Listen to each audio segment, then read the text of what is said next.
संसद में लगातार हंगामा चल रहा है और इस हंगामे के बीच सोमवार को दिल्ली अध्यादेश को लेकर बिल राज्यसभा में आने वाला है। इस पर आम आदमी पार्टी लगातार कोशिश कर रही है तमाम विपक्षी दलों को जोड़ने की, लेकिन अभी स्थिति ऐसी है कि जो आम आदमी पार्टी के नेता सदन हैं राज्यसभा में संजय सिंह, वो खुद निलंबित हैं। ऐसे में पार्टी कैसे जोड़ तोड़कर इस अध्यादेश को संसद में रोक पाएगी। हमारे साथ बातचीत के लिए डॉक्टर संदीप पाठक हैं, आम आदमी पार्टी के राज्यसभा सांसद।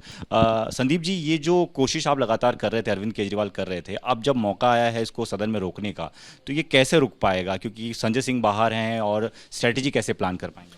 देखिए, इस सरकार को अगर गोल्ड मेडल मिलना चाहिए तो षड्यंत्रकारी नीतियों के लिए ही गोल्ड मेडल मिलना चाहिए। और पूरे प्रधानमंत्री जी के 9 साल के कार्यकाल में अगर इन्होंने मास्टरी हासिल, पीएचडी हासिल की है तो षड्यंत्रों में ही की है। तो मणिपुर के मुद्दे पर हम बड़े संवैधानिक तरीके से और जो रूल्स प्रिस्क्राइब्ड हैं उसके अंदर रहकर हम प्रोटेस्ट कर रहे थे। संजय सिंह जी को इन्होंने बड़े स्ट्रैटेजिक प्लान तरीके से मणिपुर के मुद्दे पर सस्पेंड कर दिया। कोई बात नहीं, सवाल वो नहीं है, सवाल ये है आज सत्य और असत्य का है। हम सच्चाई के पक्ष में हैं, दिल्ली की जनता के लिए हम लड़ रहे हैं, देश की रक्षा के लिए हम लड़ रहे हैं। तो अंत में जो भी निर्णय आए हम लड़ाई करेंगे। और रहा सवाल नंबर का, तो नंबर भी ईश्वर ऐसी व्यवस्था बनाएंगे कि नंबर भी हमारे पक्ष में होगा। और हम सारे राष्ट्रभक्त और अच्छे दलों से, व्यक्तियों से, सांसदों से निवेदन हमने किया है और अभी भी हम सबसे कर रहे हैं कि देश के लिए ऐसी इनके कुनीति और प्रयोग को, सिनिस्टर प्लान को फेल करना बहुत ज़रूरी है। नहीं तो दिल्ली में करने के बाद कभी भी ये दूसरे राज्य में ये प्रयोग कर सकते हैं। अरविंद केजरीवाल लगातार ये कहते हुए नजर आए जब वो तमाम विपक्षी नेताओं से मुलाकात करते इस मुद्दे को लेकर कि लोकसभा में ना सही तो राज्यसभा में हम इसे रोक सकते हैं। अब स्ट्रैटेजी इस तरीके से प्लान की है गवर्नमेंट ने कि वो पहले राज्यसभा में इसको ला रहे हैं। तो आपको लगता है कि ये पूरे षड्यंत्र के तहत इस तरीके से चीज़ें की गई कि संजय सिंह बाहर हैं, राज्यसभा में अगर इस टाइम पर इसको ले आए और पास करा लिया तो आपके लिए सब कुछ मुश्किल भरा हो जाएगा? देखिए, जिस तरीके की मेजॉरिटी नरेंद्र मोदी जी को देश ने दिया था, आपके पास बहुत लिमिटेड समय होता है, 5 साल का। अभी तो 9 साल हो गए। आपके पास 1 सेकंड भी नहीं होना चाहिए था फालतू की चीज़ों में, षड्यंत्रकारी नीतियों में पड़ने का। आपका तो एक एक सेकंड वैल्यूएबल है। देश को अगर आपको नंबर 1 बनाना है तो इतने काम है, इतने काम है, इतने काम है। प्रधानमंत्री जी और उनकी कैबिनेट के पास तो गंदी सोच के लिए जगह ही और समय नहीं होना चाहिए था।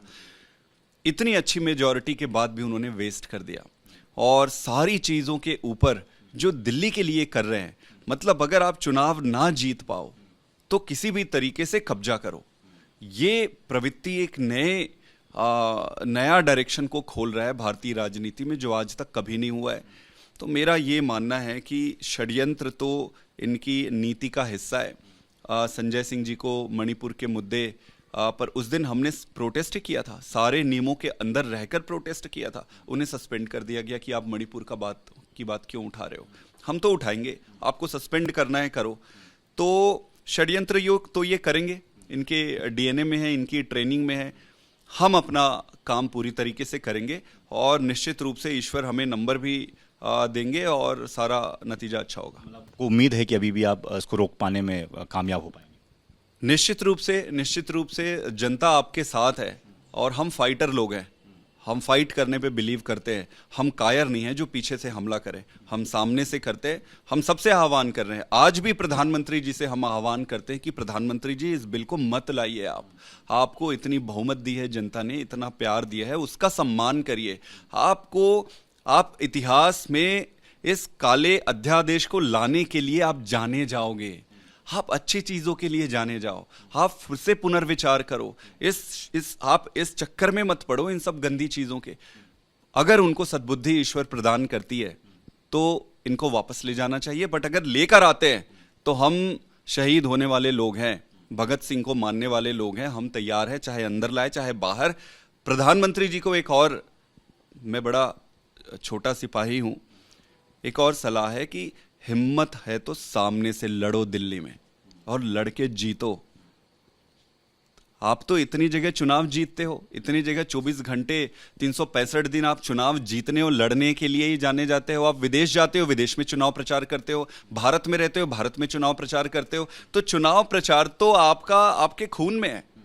तो भाई आप दिल्ली में जीतो ना। दिल्ली में क्यों ऐसे हार रहे हो? क्यों आप ऐसे डिमोटिवेट मत होइए।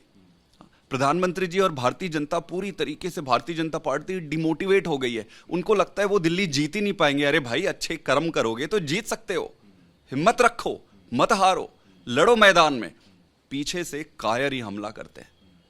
एक मुद्दा सर ये उठा है कि कर्नाटक के उप मुख्यमंत्री डीके शिव कुमार ने ये बोल दिया कि उन्होंने 5 जो गारंटी दी थी उसको हमने लागू किया, उसकी वजह से आर्थिक बोझ बढ़ गया और आगे डेवलपमेंट के काम नहीं हो पा रहे हैं। अब सवाल आम आदमी पार्टी से इसलिए पूछा जा रहा है कि आपकी जो गारंटियां रहती हैं, जो कर्नाटक में कांग्रेस ने दी थी, कुछ वैसी ही हैं और आपने पंजाब में और दिल्ली में उनको लागू भी किया।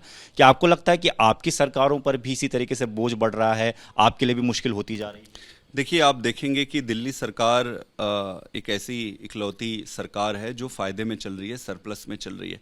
वो इसलिए चल रही है कि अरविंद केजरीवाल जी की नीतियां बहुत सोची समझी और समझ कर कोई भी गारंटी जैसे देते हैं तो बड़े माइन्यूट डिटेल को अंडरस्टैंड करने के बाद किया जाता है। जैसे पंजाब में भी आप देखेंगे, दूसरी सरकारें बिजली का नाम लेते ही उनको पसीने आ जाते थे। हमने बिजली माफ़ की और सारे गारंटीज पूरा करेंगे। तो केजरीवाल जी कोई भी गारंटी बिना सोचे समझे और बिना होमवर्क के नहीं करते हैं। तो ये तो रहा दिल्ली सरकार के बारे में बात। बाकी मैंने शिव कुमार जी का बयान नहीं सुना है और तो अभी मैं उस पर कुछ ज़्यादा कह नहीं सकता हूँ। धन्यवाद सर बातचीत के लिए। तो संदीप पाठक सीधे तौर पर यह कह रहे हैं कि अध्यादेश को रोकने की पूरी कोशिश अभी भी आम आदमी पार्टी की है, तमाम दलों से बातचीत हो रखी है, इसको रोकने के प्रयास किया जाएगा, लेकिन अगर प्रयास कामयाब नहीं भी होता है तो सड़क से लेकर संसद तक लड़ाई आगे भी जारी रहेगी। कैमरामैन अजीत चाकू के साथ दीपक सिंह रावत, एबीपी न्यूज़, दिल्ली।